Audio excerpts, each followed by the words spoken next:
Pemirsa, produksi arak berbahan baku gula yang diproduksi masyarakat kian bertambah di Kabupaten Karangasem.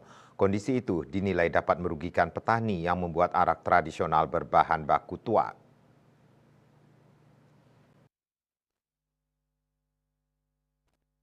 Menyikapi kondisi ini, Ketua DPD PDI Perjuangan Bali, Wayan Koster, meminta pemerintah Kabupaten Karangasem melakukan tindakan tegas untuk memberangus keberadaan arak berbahan dasar gula pasir tersebut.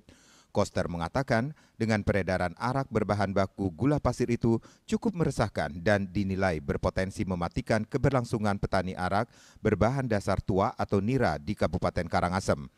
Untuk itu, pihaknya meminta kepada pemerintah Karangasem untuk menindak tegas petani yang membuat arak berbahan gula tersebut.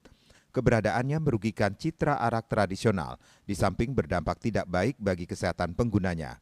Menurut Koster, pihaknya mempersilahkan masyarakat untuk memproduksi arak, tetapi dalam pembuatan arak agar memperhatikan serta mengikuti ketentuan yang diatur di dalam Pergub Bali yang mengatur hal tersebut. Bupati Karangasem meminta menindak tegas pembuat arak gula ini.